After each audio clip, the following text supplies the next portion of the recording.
So it was brought to my attention the other day that apparently there are no videos on YouTube showing how to remove and replace the window winder mechanisms, or regulators as they're known in some countries, in late model Beetles. Apparently there is early model Beetles, but these mid-60s onward style, apparently nothing. Anyway, got to put another driver's side one in my 74 Super Beetle. It is actually still winding up and down okay, quite squeaky as you can hear, but the big problem is,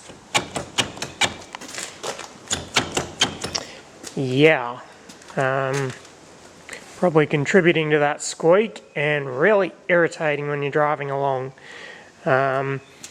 I've changed them in this car a number of times, as I used to have power windows in it and modified the originals.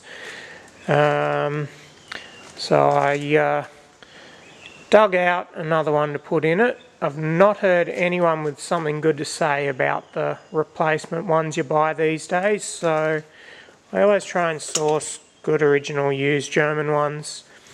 Now this one's nice and tight, probably out of one of my lower mileage Beetles, but what's wrong with the one that's in it is this plastic guide on the top and bottom there of that plate. They're just totally worn out or possibly missing altogether, and allows that plate to move around. That's what the door glass bolts do. Anyway, should be a nice simple 10-minute job, but unfortunately it's not, and a lot of people on their first time don't realise that the door glass has to come out, and so does the quarter window.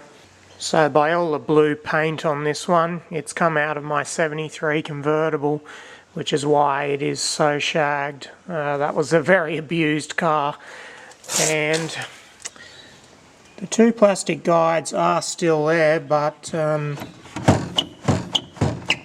lot of movement in them.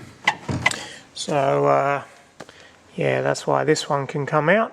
So first thing I'm going to do is drop that glass off it, which is just these two bolts here. Two ways you can do it. You can take it out here and just drop it down into the door. You may need to wind it up so it's not in the way, or there are holes up here which you can wind the glass all the way to the top and take it out, which is what I normally do. Now if you do it with the glass in the top and you have very worn Bailey channels, it is the glass is not going to want to stay up there, so you will need to hold it.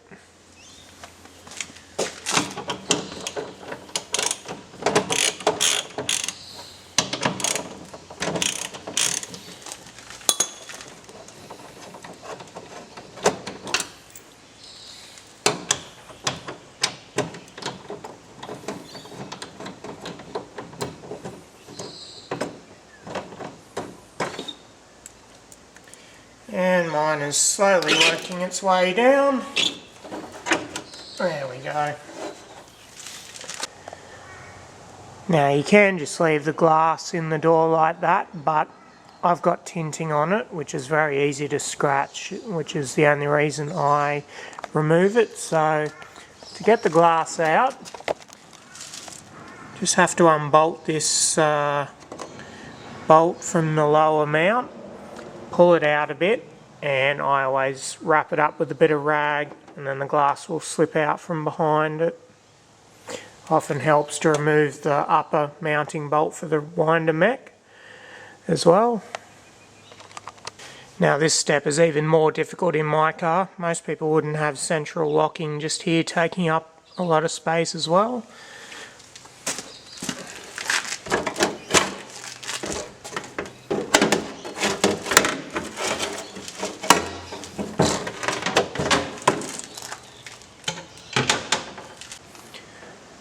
So I've removed the two mounting bolts there, and all that's left now is to move the quarter window out of the way. Now it doesn't have to be removed completely, but it does have to be tipped right back, because in this section of the door just here, the window winder mechanism is squashed in between the frame of the quarter window and this inner door skin, so it has to be tipped right up out of the way.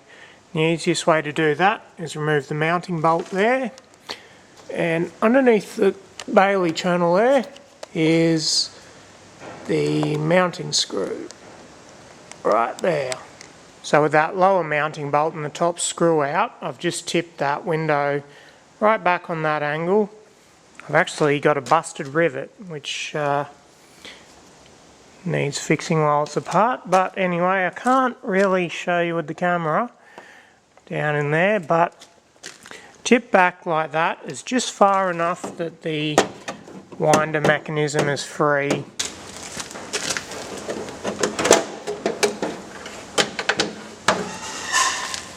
So my blue convertible was an absolute rust bucket, as you can probably guess, and you can see here, there's where all that wobbling in the glass was coming from.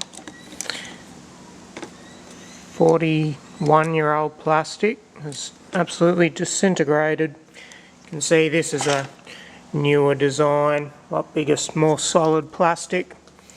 Now, be gone with you.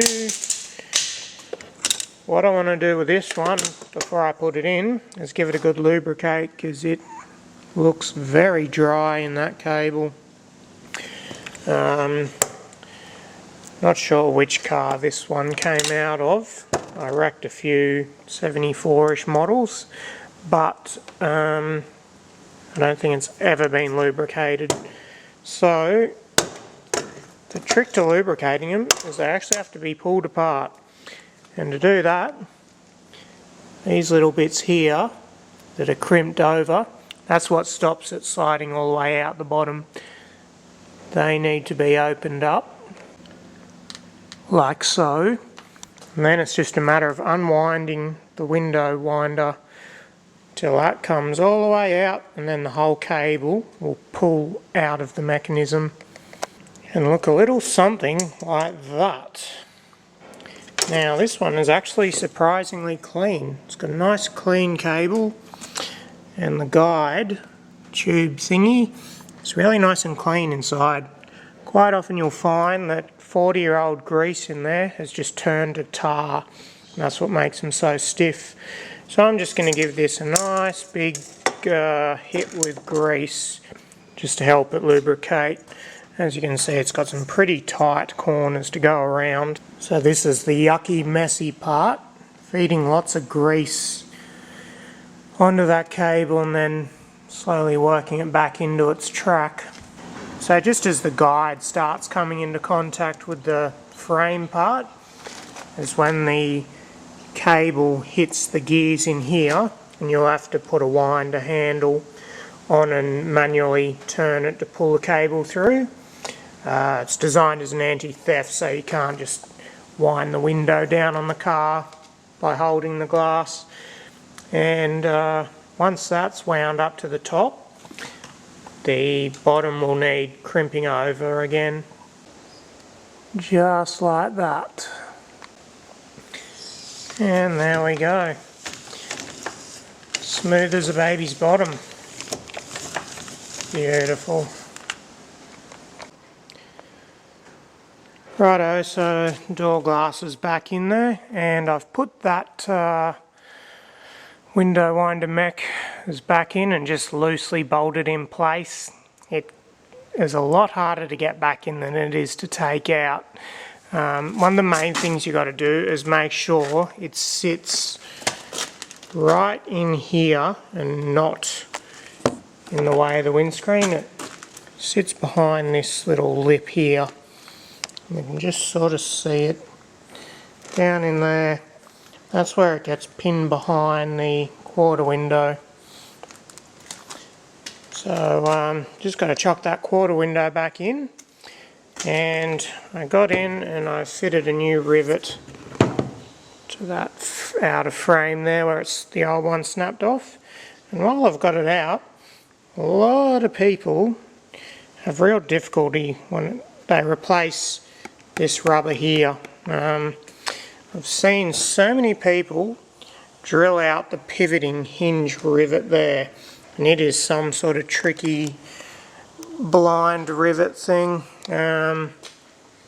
or worse yet, put in a bolt, which is really stupid because then anyone can just undo it, knock the window out and get into your car. So the way I've always done it is I drill out those 2 rivets there and slip this rubber over the entire hinge assembly, and it's always worked out well. And then you don't have to replace that one there. If it's in good nick, don't touch it. So just got to put that back in now.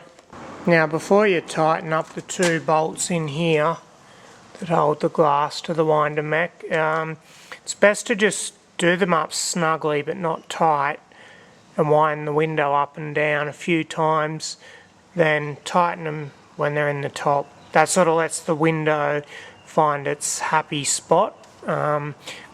If you tighten them up on the wrong angle, it just makes it really hard to wind up and down. But anyway, there it is. No more squeaking. Nice and easy to wind up, and no more rocking around.